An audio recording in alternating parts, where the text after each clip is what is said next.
Hallelujah. सब उपस्थित है, सब आनंदित है।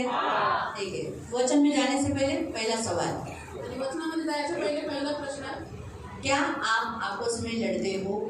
का तुम्ही आपसामध्ये भांडता? अपने घर के विश्वासियों के साथ या अपने घर के मेंबर के साथ? आपल्या घरातल्या विश्वासी मेंबरसोबत किंवा लोकांसोबत हाँ? करते हो? नहीं करना चाहिए ना, ऐसा प्रभु कहता है ना? पढ़ेंगे। आपण नाही भांडलं पाहिजे असं प्रभू वचन म्हणतं। हम पढ़ेंगे प्रेरितों के काम अध्याय 7 उसके 26 वचन। आणि आपण वाचू प्रेषितांची कृत्य अध्याय 7 त्याचं वचन 26।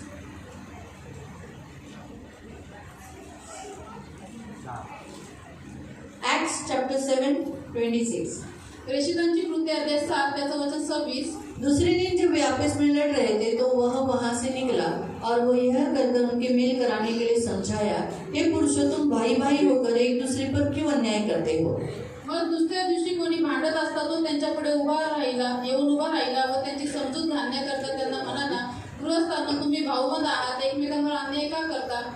हम प्रार्थना करें। आपण प्रार्थना करू। पवित्र पवित्र करुणा में प्रेमी पिता प्रभु यीशु के नाम से प्रभु मैं आपके सामने आते वचन के सेवा को अपने हाथों में देती हूँ। आपका वचन क्या ही सुंदर, क्या ही पवित्र, क्या ही शुद्ध है, इसलिए वचन हम ध्यान से सुनने के लिए और जो हम सुनते हैं वही पालन करने के लिए तो सहायता करना। वचन का किताब आपके हाथों में दिया है, तैयार रखना यीशु के नाम से, आमीन। Praise the Lord, hallelujah. प्रियो, हम यहाँ देखते हैं कि ये पौलुस भाषण दे रहा है, पौलुस प्रचार कर रहा है। स्टीफन बड़ी सभा में बहुतायत लोगों के सामने प्रचार कर रहा है। प्रियांना, आपण प्रेषितांची कृत्य अध्याय 7 मध्ये बघतो की स्टेफन जो आहे तो मोठ्या सभेमध्ये लोकांच्या समोर प्रचार करतोय और हम देखते हैं कि वो मोसेस के बारे में बता रहा है। आणि आपण बघतो की तो मोशेबद्दल सांगतोय। मोसेस के बारे में बताया गया है कि 7वें अध्याय में अगर आप 22 वचन से पढ़ सकते हैं कि फिरौन से उसे बचाने के लिए, मृत्यू से उसे बचाने के लिए नील नदी में उसे फेंका गया। आणि तुम्ही 7:22 पासून वाचू शकता की फारोपासून वाचवण्यासाठी त्याला नाईल नदीमध्ये फेकण्यात आलं। लेकिन फिरौन की बेटी ने उसे उठा लिया परंतु फारोच्या मुलीने त्याला जवळ केलं और अपना पुत्र करके उसे संभाला। आणि आपला पुत्र म्हणून त्याला सांभाळलं। और हम देखते हैं 22 वचन में मूसा की मिस्रियों की सारी विद्या उसे पढ़ाई गई थी। आणि 22व्या वचनामध्ये आपण बघतो की मोशेला सर्व मिस्रांच्या विद्येचं शिक्षण होतं। उसे वचन मालूम था, त्याला वचन माहिती होतं मिस्रियों का, आणि मिस्री लोकांना, और कर्म दोनों में वो सामर्थ्य था। आणि कृतीमध्ये दोघांमध्ये तो पराक्रमी होता। तो हम ये देखते हैं कि वो 40 वर्ष का जब हुआ आणि आपण बघतो की तो ज्यावेळेस 40 वर्षाचा झाला तब उसे मालूम पड़ा कि अरे वो मिस्री नहीं है, वो इजिप्शियंस नहीं है, परंतु वो कौन है? इस्राएली है। त्यावेळेस मोशेला माहिती पडलं की तो मिस्री नाही आहे परंतु तो इस्रायली आहे। इसीलिए 23 वचन में वो कहता है कि वो अपने लोगों को मिलने के लिए निकला। आणि मग 23व्या वचनामध्ये प्रभू म्हणतो की तो आपल्या लोकांना भेटायला निघाला। और 24वें वचन में हम देखते हैं कि वो जब वहाँ पहुंचा तो उसने देखा कि एक मिस्री व्यक्ति, एक इजिप्शियन क्या कर रहा है? एक इस्राएली व्यक्ति को अन्याय कर रहा है, उसे तकलीफ दे रहा है, उसे टॉर्चर कर रहा है। आणि त्यावेळेस मोशे बाहेर निघाला त्यावेळेस त्यांनी बघितलं एक मिस्री व्यक्ती आहे तो इस्रायली मनुष्याला त्रास देतोय। तो उसे सहा नहीं गया, आणि हे त्याला सहन झालं नाही। इसलिए उसने उन्हें छुड़ाने के लिए वो क्या किया, वो उनके बीच में पड़ गया आणि म्हणून त्यांची भांडणं सोडण्यासाठी मोशे त्यांच्यामध्ये पडला और उसने उनकी लड़ाई छुड़ाते समय उसने मिस्री को मार डाला, यानी उस इजिप्शियन की हत्या की। आणि ती भांडणं सोडवता वेळेस त्याने त्या मिस्री व्यक्तीची हत्या केली। उसके मन में ऐसा लगा कि अरे मैंने इतना अच्छा काम किया तो ये लोग इस्राएली लोग समझेंगे कि मैं उनका उद्धार करने आया हूँ।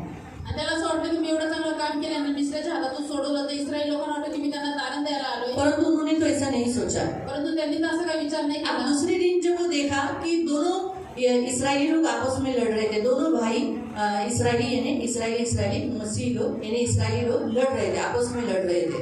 दुसऱ्या दिवशी त्यांनी पाहिलं की दोघे पण इस्रायली लोक होते, भाऊ होते, ते एकमेकात भांडणं करत होते। तब वो उनसे पूछने गया कि हे पुरुषों, तुम तो भाई भाई हो ना, फिर तुम एक दूसरे पर क्यों अन्याय करते हो? आणि त्यावेळेस त्यांना तो विचारायला गेला की तुम्ही तर भाऊ बंद आहात, मग एकमेकांशी का भांडता? और 27 वचन में कहता है कि वो पड़ोसी जो अन्याय कर रहा था उसने कहा, क्या तुझे कौन बोला हमारा ऊपर न्याय बनाने के लिए? न्याय तू कौन होता है?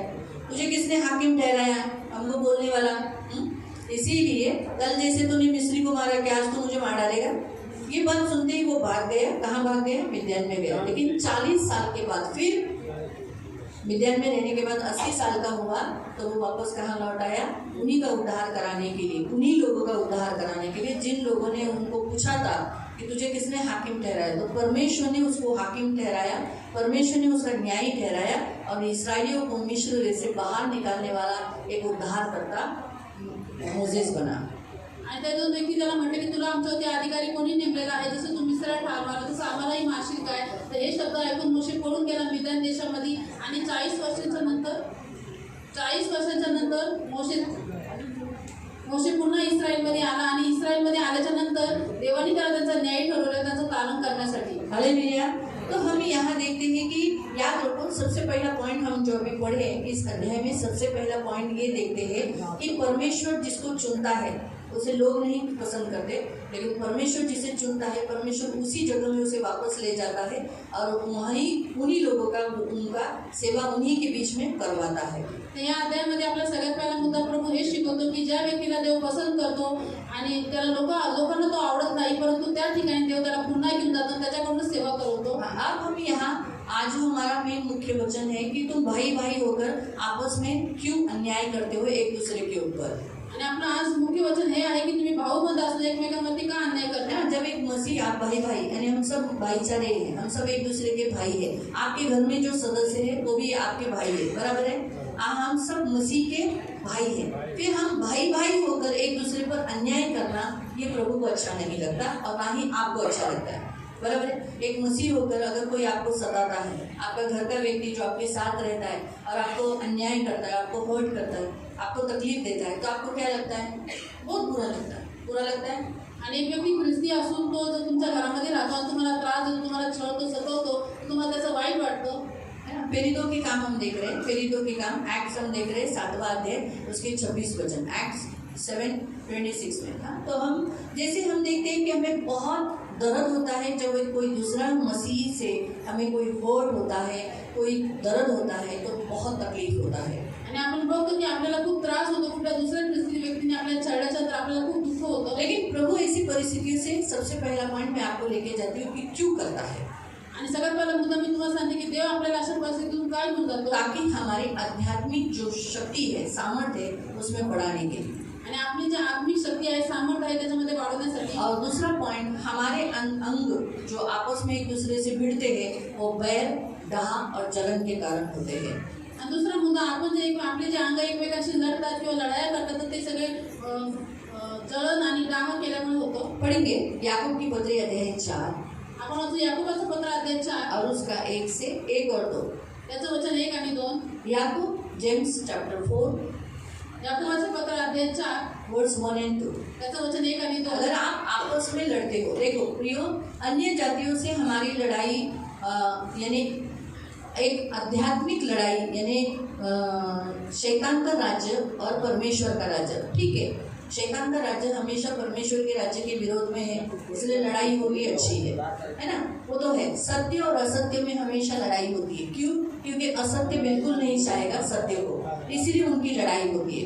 जो झूठ होता है वो सत्य से लड़ता है, सत्य कभी झूठ से लड़ने नहीं जाता. झूठ हमेशा सत्य से लड़ने आता है, हमेशा याद रखो. मैं फिर से आपको बता दूं, जो झूठ होता है, जे खोटं असतं वो सत्य से लड़ने आता है. ते नेहमी सत्याशी लढायला. सत्य को लड़ने की जरूरत नहीं होती, सत्य में ऑलरेडी पावर होती है. आणि सत्यामध्ये ऑलरेडी ताकद असते म्हणून त्याला लढायची गरज नसते. सत्य होता है, वो थोड़े दिन के बाद प्रकट हो ही जाएगा. आणि जे खरं आहे ते खरं असतं, थोड्या दिवसानंतर ते प्रकट होतं. झूठ को थोड़ी ताकत रहती है लेकिन वो झूठी ताकत होती है.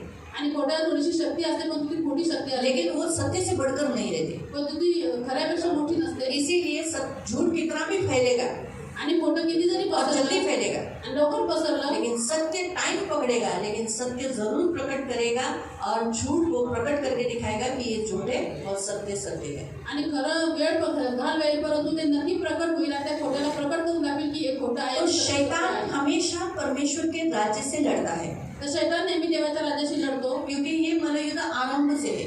का? कारण की आत्मिक युद्ध प्रारंभापासून आहे. लेकिन ज्योति के संतान आपस में लड़ना शोभा नहीं देता. परंतु जी प्रकाशाची मुले आहेत त्यांनी आपापसामध्ये भांडण करणं शोभा देत नाही.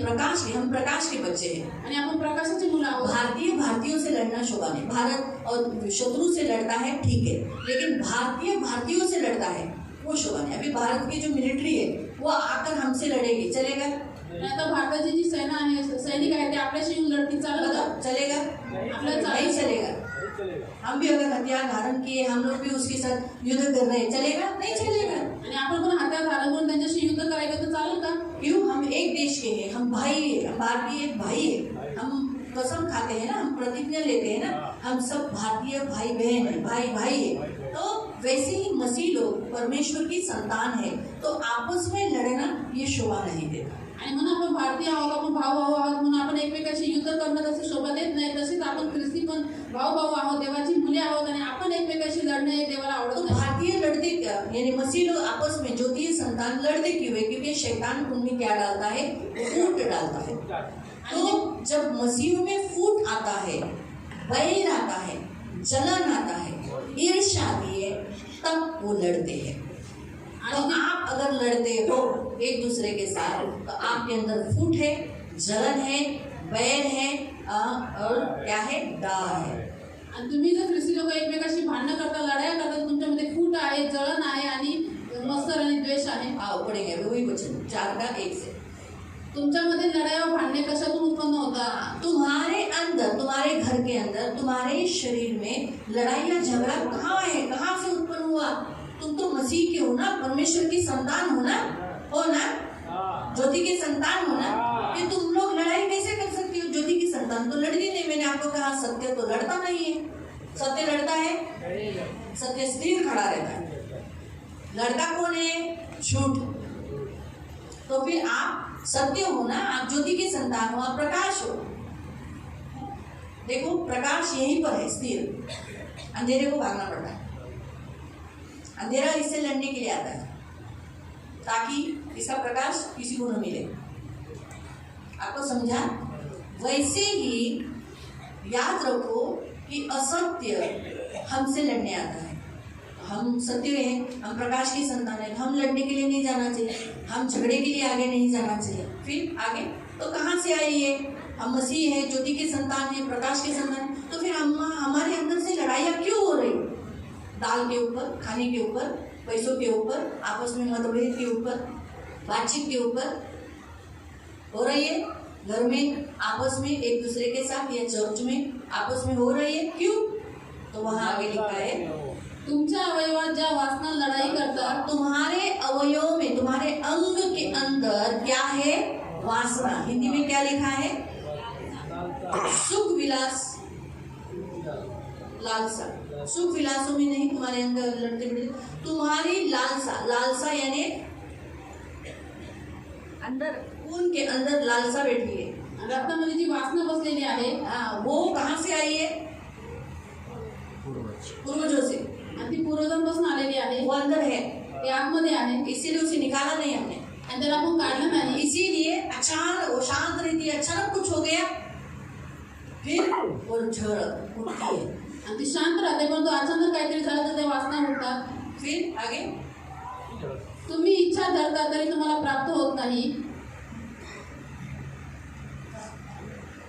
ठीक है, मैं हिंदी पढ़ती हूँ। तुम लालसा रखते हो, तुम्हें मिलता नहीं, इसलिए तुम हत्या करते हो, तुम डाहा करते हो, और जो कुछ तुम प्राप्त नहीं करते तुम झगड़ते हो, लड़ते हो, और तुम्हें मिलता नहीं है। तो फिर यहाँ पवित्र शास्त्र में क्या लिखा है? ये किसके कारण हो रहा है?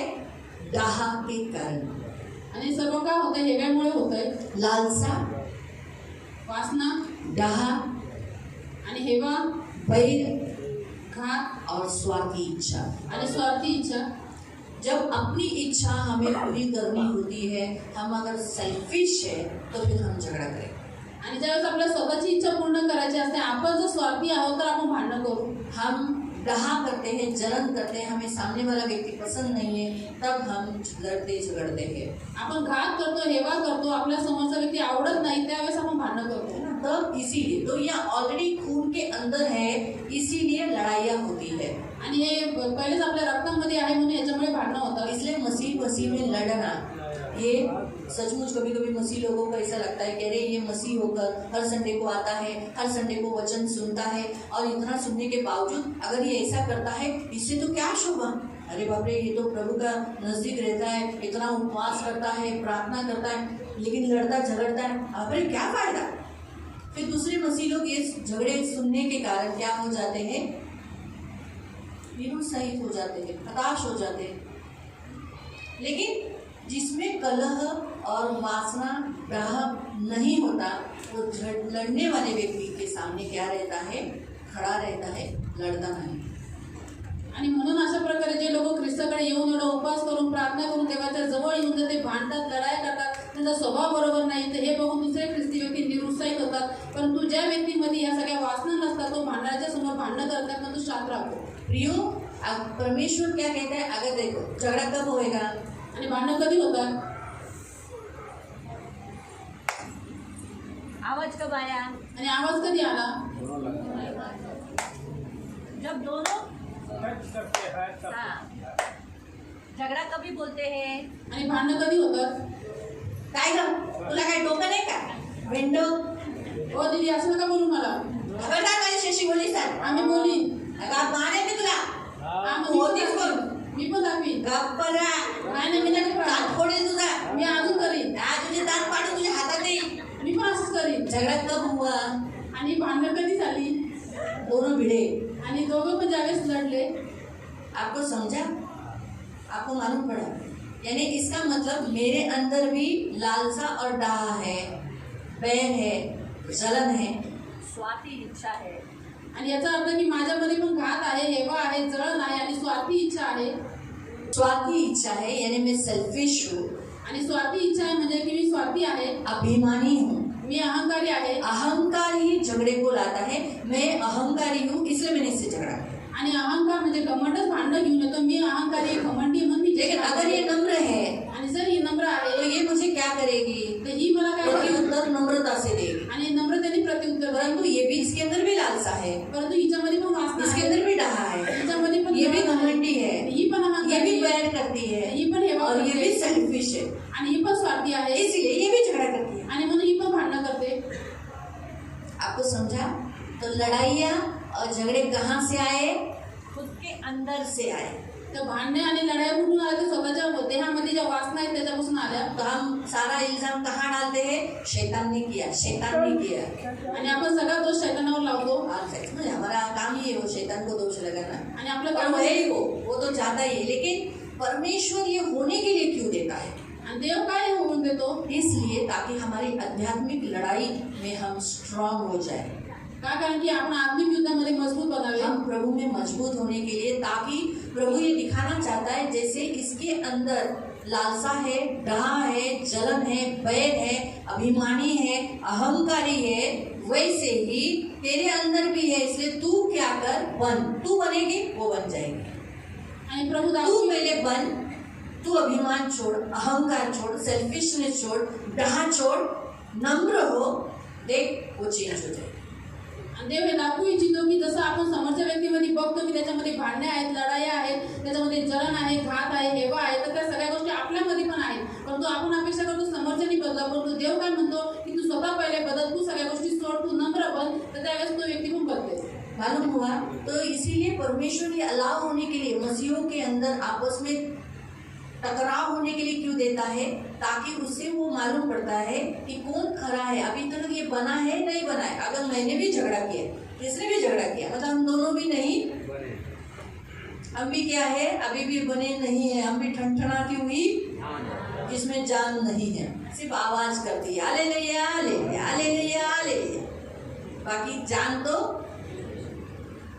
देव हे सगळं का होऊन देतो? कारण की आपण आत्म्यामध्ये बनावं, आपल्यामध्ये बाहेर गोष्टी प्रकट व्हाव्या म्हणून। आणि जर आपण समर्थ व्यक्ती कसा करतो, आपण पण तेच करतो, तर आपण ठणठणाने लोगों को तो दिख रहा है वेदी पे खड़े हैं, बहुत प्रभु में स्ट्रांग है, लेकिन कार्य में आणि लोकांना दिसते की वेदीवरती उभे आहेत, ते प्रभूमध्ये खूप मजबूत आहेत, परंतु कार्यामध्ये तसं नाही। अभी तो लोग तो है ही नहीं कार्य में, आणि आतापर्यंत कार्यात आहेच तो नाही। इसलिए ठनठनाती हुई जान है। आणि म्हणून वाजणारी थाळी तो झणझणारी प्रभु क्या जान। चाहता है? ऐसे ही ठनठनाती हुई जान बनी रहे, आणि देवाला आवाज अशीच करे। झणझणारी जान म्हणून ठेवायचं का पद्धतीने आवाज करावा? प्रभु चाहता है कि मैं अपने लाइफ को चेक करूं, अरे मेरे अंदर से मैं अहंकार दूर करूं, घमंड दूर करूं, सेल्फिशनेस की डिजायर्स जो है वो मैं निकाल दूं, बैर डाह जलन ये निकाल दूं, ये निकाल कर मैं नम्र बनूं, अधीन हो जाऊं, है ना? ये हो जाऊं तो क्या होगा?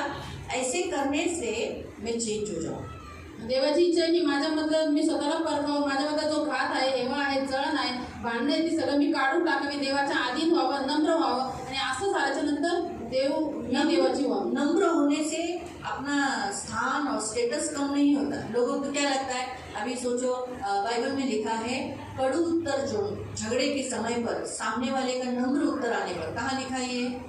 हे वचन पुढे लिहिलेलं आहे 15 में पढ़ सकते हैं आप. आणि नीतिसूत्रे 15 मध्ये वाचू जब शकता. आप कोमल उत्तर सुनने पर क्या होता है, वहां ऐसा लिखा है झगड़ा क्या हो जाता है, झगड़े वाले का आवाज, जैसे मैं उदाहरण बताती हूँ. मृदू ए, काय का मी तुला बोलले होते करायचं नाही म्हणून, हा दीदी चुकले, मला क्षमा करा. असं कसं तू क्षमा कर, सारखी सारखी क्षमा कर क्षमा कर क्षमा कर क्षमा कर. दीदी सॉरी, इथून पुढे नाही चुकणार मी. जाऊ बाबा जा, अशीच करत असते. दीदी इथून पुढे नाही करणार, मला माफ करा. दादा मला काय बोलायला आहे का? आहे मग अशी तर बरंच काय होतं, दात तोडून हातात येईल, बरंच काय होतं. आता काय आहे तर गप्पच बसावं लागेल. काय झालं, कोमल उत्तराने राग आणि शब्द माझे सगळे चेंज केले. तिथं तसंच लिहिलेलं. तर लक्षात ठेवा, येशू हा महान देव आहे, तो देव आहे, पण तो नम्र झाल्याने तो देव बदलला का? प्रभु यीशु मसीह छोटा झाला काय? महान परमेश्वर है, वो खुद परमेश्वर है, लेकिन वो नम्र होने से वो चेंज होगा क्या? परमेश्वर का स्थान छूट गया क्या? ती येतं कोमल बोलल्याने, नम्र झाल्याने ती माझ्यापेक्षा हलकी झाली का, छोटी झाली का? नाही. तिचं जे स्थान आहे ते स्थानच राहणार. स्थान कधीच बदलत नाही. स्थान कभी किसी का नहीं बदलता, पण नम्रतेने स्थान उंच नक्की होते. लेकिन नम्रता के द्वारा हमारा जो स्थान है वो ऊंचा जरूर होता है. जेवढं तुम्ही नम्र व्हाल तेवढं सामर्थ्य हाताच्या खाली जाल. कुणाच्या? देवाच्या. और जितना आप दीन बनोगे, नम्र बनोगे, उतना परमेश्वर के सामर्थ्य हाथ के म्हणजे नीचे तुम्ही जाओगे. कुठे याल? येशूच्या पायाजवळ, देवाच्या पायाजवळ याल. कुठे याल? येशूच्या पायाजवळ. इसका मतलब आप कहाँ पर आओगे? प्रभु यीशु के चरणों पर आओगे. जेवढी नम्रता तेवढं देवाच्या जवळ, और जितने आप नम्र हो उतना परमेश्वर के तेवढा करीब, देवाचा हात तुमच्या डोक्यावर. उतना परमेश्वर का हाथ आपके सिर आणि पर. म्हणून लिहिले कि परमेश्वर के सामर्थ्य हाथ के नीचे दीन हो जाओ, तुम्हें क्या कर देगा? तो शिरोमणि कहाँ होता है? स्वर्ग में नहीं, टॉप पे होता है. आणि म्हणून लिहिलेलं आहे की राजा के मुकुट के ऊपर. आणि म्हणून लिहिलेलं आहे की देवाच्या पराक्रमी हाताखाली दीनपणा म्हणजे तो तुम्हाला शिरोमणी बनवेल. भी परमेश्वर के राज मुकुट के ऊपर रहोगे, राज मुकुट पे रहोगे. आणि तुम्ही पण देवाच्या मुकुटावरती राजमुकुटावर राज मुकुट, राजाओं के मुकुट पर एक अनमोल मोती के समान, जिसे कोई छू नहीं सकता. वैसे ही आप नम्र बनोगे तो प्रभु आपको टॉप पे रखेगा. आणि राजमुकुट म्हणजे राजाच्या मुकुटामध्ये, आणि म्हणून तुम्ही त्या ठिकाणी राहा. तुम्ही जर नम्र बनाल तर देव तुम्हाला उंचावरती ठेवेल. तो परमेश्वर जब किसी को इस्तेमाल करता है तो बाहर वालों को नहीं, क्योंकि अगर आप देखो बाहर वाला आपसे झगड़ा करेगा तो आप क्या बोलोगे? हे देवा, ह्याला डोकंच नाही, हा ह्याला देवाचं काही माहीतच नाही, जाणे देवा, ह्याला क्षमा कर. पण जेव्हा विश्वासी म्हणून हा त्रास झाला, बाई ह्याला काही डोकंच नाही, एवढं रविवारी वचन ऐकतात आणि कसं वागतात, काय ह्याला बोलायचं, असं करतात. मग जर अविश्वासीला क्षमा करू शकतात तर मग विश्वासीला का नाही? उलट बायबलमध्ये लिहिलेलं आहे, अविश्वासीपेक्षा विश्वासींना जास्त केलं पाहिजे. और बाइबल में लिखा है कि जितना हम अविश्वासी को क्षमा करते हैं उससे ज्यादा विश्वासी को करना चाहिए. जर तुम्ही अविश्वासींबरोबर दया देता, क्षमा करता, प्रेम देता, त्यांना कर्ज देता किंवा त्यांना तुम्ही पैशांची मदत करता, तर तुम्ही त्याच्यापेक्षाही दुपटीने ख्रिस्ती लोकांबरोबर केलं पाहिजे, असं देवाचं वचन आहे. सांगा ते कुठे लिहिलेलं आहे? और जब आप अविश्वासी को दया दिखाते हो, उनसे प्रेम करते हो, उनको कर्जा देते हो, पैसा उधार देते हो, तो उससे ज्यादा आप विश्वासी के साथ करना चाहिए. यह कहाँ पर लिखा हुआ है?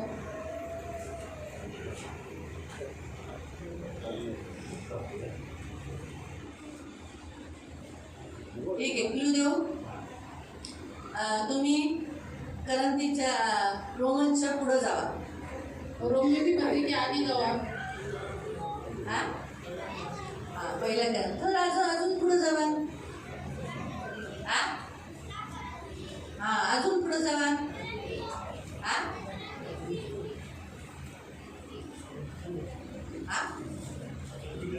हा कोणतं पुस्तक? गलातीकरांचं पुस्तक, त्याच्यातच आहे. और गलतियों की पत्री 6वा अध्याय उसका अध्याय 6 आणि त्याचं 10वं वचन. और उसका वचन 10. वचन तर मग जसं आपल्याला प्रसंग मिळेल हाँ, जैसे जैसे आपको टाइम मिलेगा, त्याप्रमाणे आपण सर्वांचे हाँ, सबका साथ भलाई करो, व विशेषतः खास करके विश्वासाने एका घरचे झालेल्यांचे हाँ, जो अपने घराने के अपने विश्वासियों का ज्यादा करके आप भलाई करो, आणि विश्वासी लोकांसोबत जास्त करून तुम्ही चांगलपणा दो करा गुना करो, उनसे ज्यादा अच्छा करो, आप प्रभु के दास के साथ 2 गुना करो। आणि 2 पटीने चांगलपणा त्यांच्यासोबत करा, देवाच्या दासासोबत 2 पटीने चांगलपणा करा हाँ, ये प्रभु की इच्छा है। आणि ही प्रभूची इच्छा आहे। आपको समझ में आया?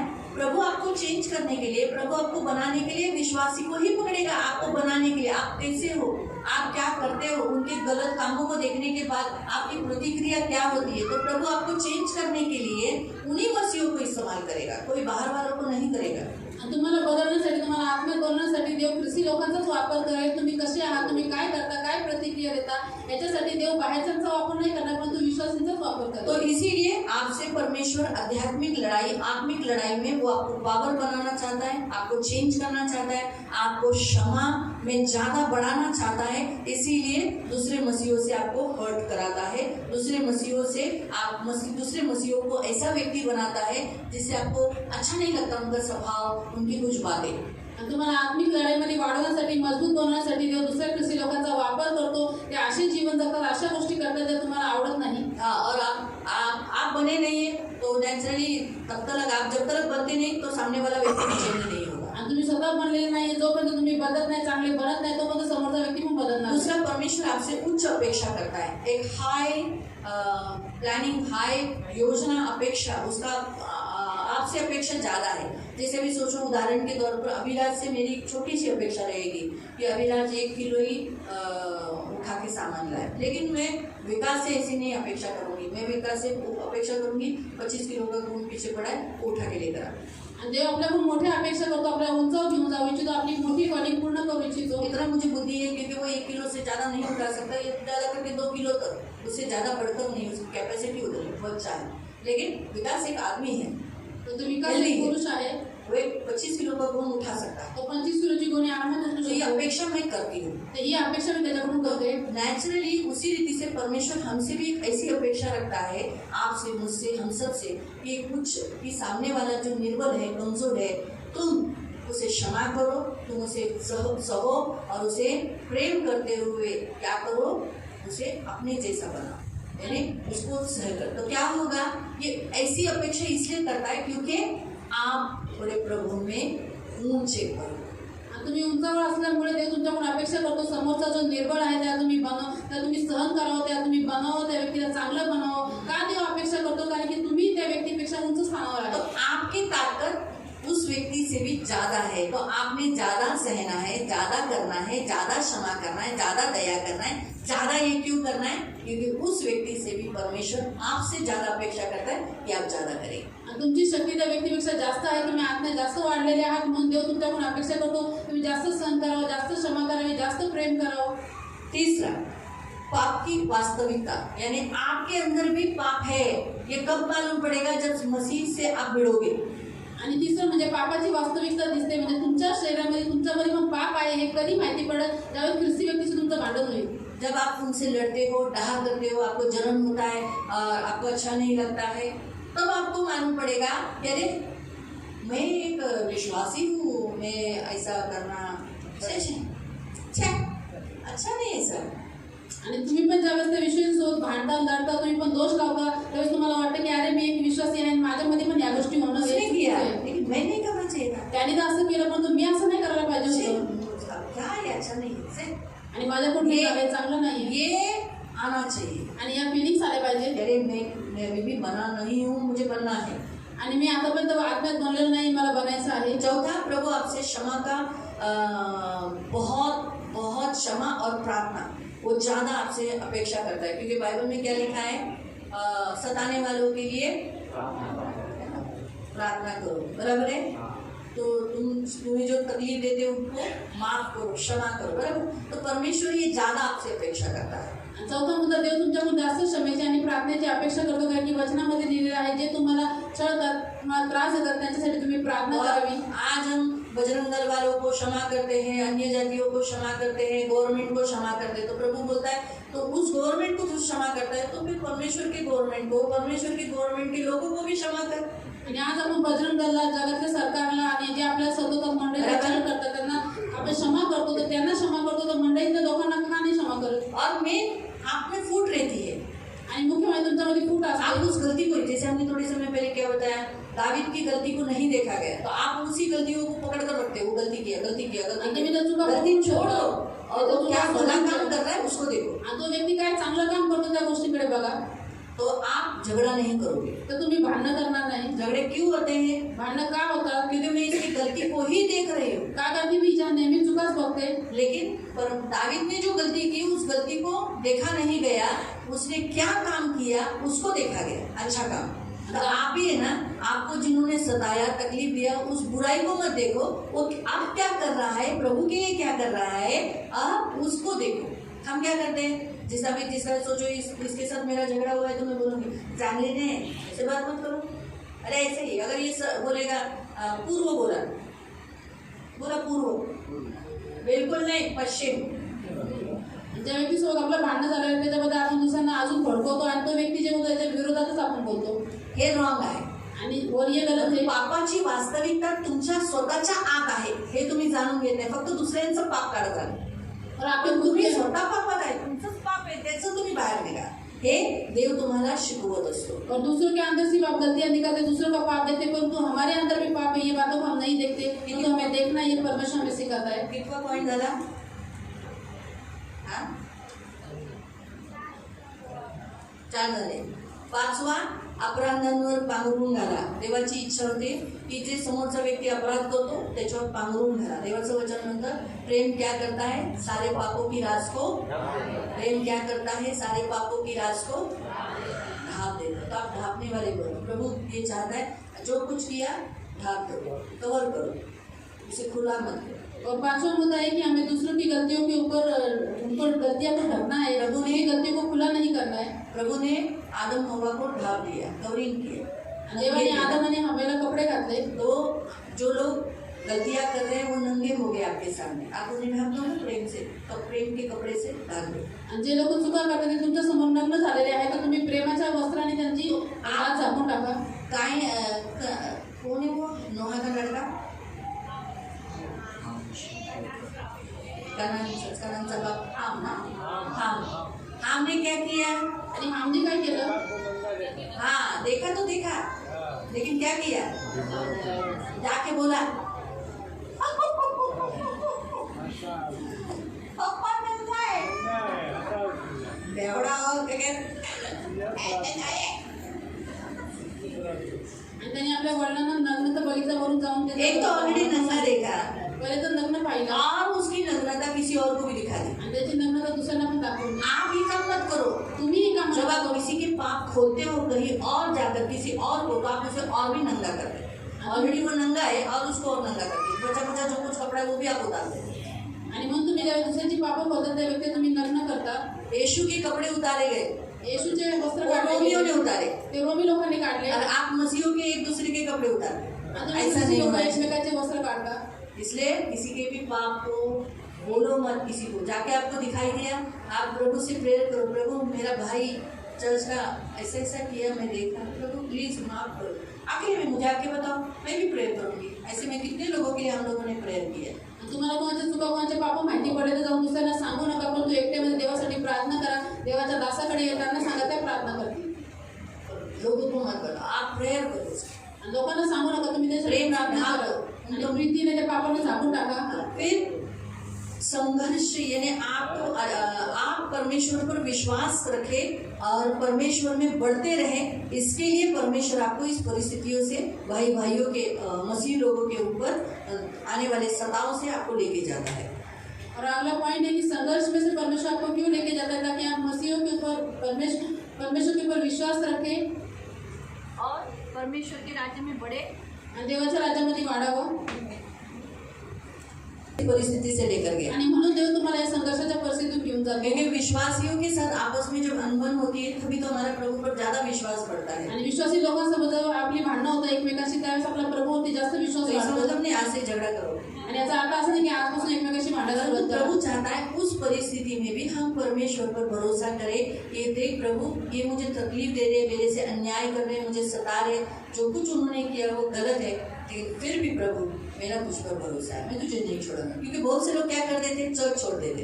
अरे या चर्च मध्ये हा माणूस आहे बरोबर नाही, हे लोक बरोबर माणसं नाही, आपण दुसऱ्या चर्चला जाऊ, आपण सोडूनच देऊ, हा पंथच सोडून देऊ. अरे पंथ सोडल्याने काय नरकात जाऊ ना, शेवटी आपल्याला कुठं जाणार आहोत, ह्याच लोकांमध्ये आपण इथे बसणार आहोत. बरोबर आहे. ह्यांच्यामुळे जागा चेंज केली, सोडून गेलो, ते तर जातील स्वर्गात आणि आपण कुठं नाही, हे नाही झालं. म्हणून अशा परिस्थितीत म्हणायचं तेव्हा माझा तुझ्यावर विश्वास आहे, मी तुला सोडणार. माहिती पडलं. म्हणून देवा ह्याच्यातच तुमची ख्रिस्ताची ओळख जाणवते, तुम्ही किती आध्यात्मिक आहात ही ओळख होते. तुमच्याकडे ओळखपत्र आहे? और इस संघर्ष में मालूम पड़ता है कि आप कितने मसीह हो, मसीह में कितना बढ़ चुके हो. काय ओळखपत्र आहे? Aadhaar card, PAN card, voting card आणि रेशन कार्ड. आणि रेशन कार्ड नाही ना, पहला Aadhaar card, PAN card, driving licence. हाँ ड्राइविंग लाइसेंस, हमारा भी ड्राइविंग लाइसेंस. हाँ ये सब आप पहचान के लिए प्रूफ करके देते हो. आणि हे सगळं तुमचे ओळखपत्र आहे. आप मसीह हो, ये आपकी पहचान कैसी होती है? जब सामने से आने वाले झगड़े, मसीहों से आने वाले झगड़ों में आप सहते हो, क्षमा करते हो, भाई थैंक यू, बहुत अच्छा गिफ्ट दिया, थैंक यू बोलकर जाते हो. ये अच्छा, इससे मालूम पड़ता है ये मसीह है और अभी तक ये व्यक्ति बना है. तुमची ओळख कशी पडते? ज्यावेळेस ख्रिस्ती लोक तुमच्याशी भांडतात तुम्ही त्यांना धन्यवाद देता आणि तुम्ही शांत राहून तिथून निघून जाता. याच्याद्वारे कळतं की तुम्ही ख्रिस्ती आहात. Hallelujah, hallelujah. इसलिए प्रियो, आज से अगर कभी भी किसी मसीह के साथ अगर आपका कुछ अनबन हो गया, कुछ भी हो गया,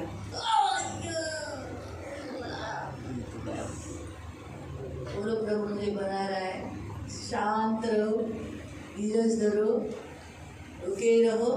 बड़बड़ बड़बड़ बड़बड़ करके गया, धन्यवाद प्रभु, आपको आशीष. आणि मग आजपासून कुठल्याही ख्रिस्ती लोकांशी तुमची फुटफुटलं किंवा काय भांडणं झाली तर त्यावेळेस देवाला धन्यवाद द्या, त्या व्यक्तीला पण धन्यवाद द्या आणि शांत राहा आणि आशीर्वाद द्या. और उस व्यक्ति को आशीष दो. देव तुम्हाला आशीर्वाद देव.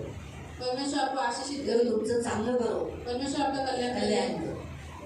माहिती पडलं. भांडू नका और झगड़े के आणि बदले ख्रिस्ती लोकांची नफरत करू नका. और मसीह का तिरस्कार मत करो. हाँ बघा, भाई भाई जब सता रहे थे एक दूसरे को, तो ये बात देखकर हाँ ये बचाने के लिए गए. कभी कभी आपस में आप दूसरे के साथ जब अनबन हो जाती है तो आप बीच में पड़ते हो बचाने के लिए, सुलह करने के लिए. कभी कभी लोग आपको बोलेंगे तू कौन होता है बीच में बोलने, हम दोनों कहना तू क्यों, तू बोलने नहीं कहा. हाँ बाबा, मैं इसलिए होता हूँ क्योंकि मैं तुम्हारा भाई हूँ, इसका भी भाई हूँ, तेरा भी भाई हूँ, मैं मसीह हूँ, तो मुझे बताना मेरा काम है. दोन इस्रायल लोकांची भांडणं होती त्यावेळेस मोशे मध्ये पडला तर लोक कधी कधी म्हणतील तुम्हाला की तू कोण आहे आम्हाला समजवणार. त्यावेळेस त्यांना बोला की मी तुमचा ख्रिस्तामध्ये बंधू आहे म्हणून मी तुम्हाला समजवतो. याद रखो, कभी कभी कोई लोग ऐसा बोलने पर लोग क्या बोलते हैं, ताने नाही यांचं भांडण आहे, सण आहे, काय आलेलं नाही ते. बरोबर है, लोग असेच करतात ना. और कभी भी लोग कहते हैं आपको क्या लेना देना, इनका झगड़ा लोग देख लेंगे. आप उधर खड़े रहो, उन्हें मना भाई जान दो, जो हो गया गलती हो गया, माफ कर दो, छोड़ दो, छोड़. ऐसा करके सॉर्ट आउट करा. आणि असं कोण करत नाही, भांडणं मिटवा. भाग दे होता ना. आपलं कोणी ही माझी थोडीच आहे, आणि जमनाडावांची बाई पोरगी आहे, माझी थोडीच आहे. आधी एस्तर असती तुम्ही भांडली मिळली असती, काहीतरी बोलली असती. एस्तर नाही, ही नाही, हिच्यासाठी काय बंद झालंय काय. जानते छोड़ दो, ये हमारे कौन है, हमारे कोई लगते नहीं, इसलिए चलो इनको कौन झगड़ा मिटाएगा. नाही, आपण तिथे हो, तुम्ही न्यायी आहात. और आप उनके तुम्ही ऊपर न्यायी न्याय आहात. है. बरोबर आहे, तुम्हाला देवाने हाकीम ठरवले. हाकीम आहात ना, परमेश्वर तुम्ही ने न्याय निवाडा करणार आहात. आप न्याय करने वाले करणार हो. आहे ना न्याय. तुम्ही न्यायाधीश आहात, लक्षात ठेवा. और आप जज है, म्हणून तुम्हाला अधिकार आहे. इसलिए आपको अधिकार है. न्यायाधीशाने पक्षपात नाही करायचा. इसलिए पक्षपात नहीं करना आणि है. मला आवडते, ये मुझे अच्छी लगती मी है याची बाजू घेतली, इसलिए मैंने इसका साइड लिया. जेव्हा की चुकीची आहे. मतलब कि ये गलत है आणि मला आवडत नाही. और संजय भाई अच्छे नहीं लगते. इसलिए जान दो. तुमचं चुक आहे बाबा, तुम्हीच नव्हतं करायला पाहिजे होतं. हे काय आज तुम्हाला चांगलं नाही वाटत, तुम्ही असं केलं चांगलं नाही. और तिला राहून दे, तिला चांगलं करना. करणार. तर बाजू अशी सांभाळा की अशा रीतीने उभे राहा की न्याय करताना, मिटवताना कितीने हट झाली पाहिजे ती हट नाही झाली पाहिजे. इसीलिए इस रीति से न्याय करो कि दोनों पक्ष को कोई दुख नहीं हो। कधी कधी तर असं करावं लागतं, ओ भाऊ मी माफी मागते, ओ बहीण मी माफी मागते, क्षमा करा. झालं तिकडे जिथं क्षमा आली ना तिथं ते भांडण होई म्हणे. काय बोले? दीदी तुम्ही नका माफी मागू, आम्ही चुकलो, क्षमा करा ना. कुठून झाले? माफ करावं, माफ करावं, करा ना. झालं मिटलं, झालं प्रकरण झालं, ते पण हसले, ती पण हसली, बघा झालं मिटलं. सर्वात मोठा फायदा होतो क्षमा जिथं आली ना तिथे शैतान हार. जहाँ पर क्षमा आती है वहाँ पे शैतान हार जाता है. खूप खूप पॉवरफुल आहे क्षमा. और क्षमा में बड़ी ताकत है. तिथं डिक्लेअर करणं, और वहाँ पे घोषित करना. येशूने कलवरी क्रूसावर सर्वात पहिला बोलला, मी पिता यांना क्षमा करतो. झालं तिथंच शैतान हारला गेला. प्रभु यीशु मसीह क्रूस पे सबसे पहले कहा उसने कि पिता मैं इन्हें क्षमा कर दो, वहीं पे शैतान हार गया. आपल्याला वाईट नाही, हा चुकीचा आहे, हा चुकी ठीक आहे, चुकीचं आहे, पण आता ते रिव्हर्स जाऊ शकतो का? रिवाइंड आहे का आपल्याकडे? रिवाइंड आहे आपल्या जीवनात? रिवाइंड जाऊ शकत नाही. रिवाइंड म्हणजे बॅक. आपल्या बघा पहिल्या VCR DVD होता, आपण असं मग मागे हिरो चालत है ना, असं मागे झालं तसं आहे का? जी भांडण झाली त्याच्यात रिमाइंड केलं असं नाही. हम पीछे नहीं जा सकते. मग आता जे झाले ते झाले. अभी जो बातें हो चुकी वो हो चुकी. सर्वात पहिलं म्हणून भांडू नका. इसलिए झगड़े मत करो. ख्रिस्ती लोकांना सहन करा. और मसीह को सहो. उगाच आगीत तेल टाकायचं काम, मिरची टाकायचं काम करू नका. सगळ्यांना खोकला खोकला खोकला करू नका. और आज में मिर्ची और तेल मत डालो. खोकला तुम्ही असं काहीतरी टाकता की सगळे खोकायला लागतात, सगळे तेच बोलतात, एकच भाषा. वो सब खाने का सगळे एक ही भाषा बोलने लगते हैं. म्हणून ख्रिस्ती लोकांना सहन करा. इसलिए मसीह को सहो. आणि भांडण नाही पाहिजे, शांत राहा. अगर आपको झगड़े नहीं चाहिए तो शांत रहो. शांत राहा, भांडण वाटणार नाही. और आप शांत रहने से झगड़े नहीं बढ़ेंगे. समोरचा काय काय बोलला सामने वाले व्यक्ति ने बहुत कुछ बोला, ऐका, सुनो प्रेमाने उत्तर. और प्यार से जवाब दो. वाईट वाटलं, आपको बुरा लगा है, देवाच्या समोर पाहिजे तेवढं गणात राग आला, असं मला इतका राग आला ना प्रभू, पण मी माफ केलं. और परमेश्वर के सामने चाहिए जितना हृदयावर दगड टाका, दगड. प्रभू मला बनव, असंच बनव. परमेश्वर के सामने प्रार्थना करो आणि अजून स्ट्रॉंग करा. और मजबूत बन जाओ. देव तुम्हाला आशीर्वाद. प्रभु आपको आशीषित करे. तर प्रार्थना करूया. प्रार्थना करेंगे. ठीक आहे, मग काय करायची प्रार्थना? तो क्या प्रार्थना करना है आज से? तुमच्या अंगात काय आहे मग? भांडण. आणि काय आहे? ईर्ष्या, राग, द्वेष, लालसा, फूट, जळण आणि अजून अहंकारपणा. मी कशाला, माझंच बरं, मी बोलतो मीच मीच. घमंड है, अहंकार है. मी वाका शिवा. करूया मग, काढूया. या वगैरे और सब खड़े हो जाएंगे. प्रभूला बोलू, प्रभू मला माफ कर, हे माझ्यात आहे म्हणूनच लढतं बिघडतं. प्रभु से कहेंगे प्रभु मुझे क्षमा करिए, शरीर में मेरे वासना है इसलिए ये लड़ाइयाँ उत्पन्न करती है. माझ्यात आहे, मी दुसऱ्यांचं काढत होतो, दुसऱ्यांना बघत होतो की हेच भांडखोर आहे, पण नाही प्रभू माझ्यात पण आहे अजून. और मैं दूसरों के अंदर देखता था परंतु प्रभु मेरे अंदर भी यही बातें हैं. मला माफ कर. मुझे क्षमा करो. मला, मी माझ्या शरीरामध्ये, माझ्या रक्तामध्ये, मैं मेरे शरीर में, मेरे लोगों में मी दाह, दाह, वैर, ऊट, जळण, जलन, राग, अहंकार, अभिमान, मी मला नको. माझ्या रक्ताला शुद्ध कर. येशूच्या नावात, येशूच्या रक्ताने मला शुद्ध कर. माझ्या रक्तामध्ये तुझे स्वभाव, तुझं चरित्र, तुझे गुण प्रकट होऊन दे. ही माझी प्रार्थना. आजपासून मला संयम, धीर धरायला, शांत राहायला मदत कर. ख्रिस्ती लोकांना, माझ्याच भावाला सहन करायला मला मदत कर. ही माझी विनंती. मला घडव, मला बनव. माझ्यातला राग, जळण, राग, अहंकार दूर कर. फक्त तू तू माझ्या जवळच आहे.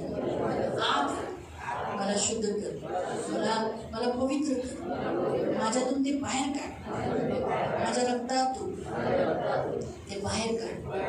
पवित्र आत्मा मला सहायता कर, यीशुच्या नावात आमीन. हिंदी वाले कहेंगे, प्यारे पिता यीशु के नाम से आपके सामने आता हूँ. पिता, मैं दूसरों के जीवन को झगड़ालू, डाह, बैर, अभिमानी, अहंकारी कहता हूँ, लेकिन प्रभु ये बातें मुझ में भी है, इसलिए मेरे अंदर से, मेरे खून में से दूर कर दीजिए, मेरे आँख में से, मेरे कान में से दूर कर दीजिए, मेरे हृदय को शुद्ध कर दीजिए. मसीह का स्वभाव धारण करके चलने के लिए, क्षमा करने की, दया करने की, संयम रखने की, दूसरे मसीहों का बोझ उठाने के लिए, उनका भलाई करने के लिए मुझे मदद कीजिए. पवित्र आत्मा, आप मेरे सहायक, आप मेरी मददगार. प्लीज प्रभु यीशु मुझे मदद कीजिए, मुझे बनाओ, मुझे झगड़ालू नहीं, मुझे नम्र हो. इसलिए आप मुझे हम्बल करो, मुझे नम्र करो, परमेश्वर के सामर्थ्य हाथ में लीजिए, मुझे दीन करो, मन से नम्र करो, ताकि मैं परमेश्वर के मुकुट का, राजा के मुकुट का शिरोमणि बन सकूं. मैं नीचे का नहीं, ऊपर रहना चाहता हूँ. इसलिए आपके हाथों में मैं सुरक्षित रहना चाहता हूँ. मेरे अंदर मसीह का स्वभाव रहने दीजिए. यीशु के नाम से प्रार्थना करता हूँ, आमीन. आंखों को बंद करें. पवित्र पवित्र करुणा में प्रेमी पिता प्रभु यीशु के नाम से प्रभु मैं आपके सामने आती हूँ. सच बात है प्रभु, हम दूसरों के झगड़े बोलते, ये झगड़ा किया, लेकिन हम भी तो करते हैं प्रभु. इसलिए हमारे अंदर भी तो प्रभु झगड़े की, डाह की, फूट की, विधर्म की, प्रभु बैर की, दुश्मनी की, प्रभु अभिमान की, अहंकार की आत्मा है, मतलब उसके गुण है. तो उस आत्मा के प्रभाव के तले आए हुए सारे गुणों को यीशु के नाम से, यीशु के लहू से धो डालती हूँ और हर एक को मुक्त करती हूँ, हर एक का खून शुद्ध करती हूँ, क्योंकि तेरा लहू शुद्ध करता है, तेरा लहू धो देता है. सारे पापों को तो धोता है, हमारे खून को भी शुद्ध करता है. आपका लहू लगाती हूँ, इनके विवेक को शुद्ध कर, इनके खून को शुद्ध कर प्रभु, और प्रभु इनके सही विचार, सही सोच और सही चाल चलन हो. पवित्र पिता इन पर दया करना. आज से इनके अंदर लालसा नहीं परंतु संयम है प्रभु. इनके अंदर मसीह के गुण है प्रभु, मसीह को धारण किए हुए हैं. इसलिए इन सब की सुधि लेना प्रभु. और प्रभु झगड़े के प्रति झगड़ा नहीं परंतु शांत रहकर कोमल उत्तर देने के लिए तो कृपा करो. ये मेरी बेनती, मेरी प्रार्थना. आपका लहू लगाते हो, इन सबको यीशु के लहू से कवर कर दो. शपथ इनकी सारी आशीषें देना, करुणा दया रखना, धन मान सम्मान से दीर्घायु से तृप्त रखना, सदा आनंदित रहने के लिए सहायता करना, आंखों के पुतली के समान संभाल लेना. तो इनकी ढाल, इनका कवच, इनका प्रभु, इनका स्वामी, इनका गडरी है, इनके साथ सदा रहने वाला इनका पवित्र पिता है. रक्षा करना, जैसे लाया वैसे सुरक्षित से घर पे लेके जाओ. धन्यवाद देते हैं यीशु के लहू से इन्हें एक को कवर कर. सारा आदर, सारी महिमा, सारी प्रशंसा, सारा गौरव में आपको देते हैं. यीशु के नाम से प्रार्थना. सगळ्यांना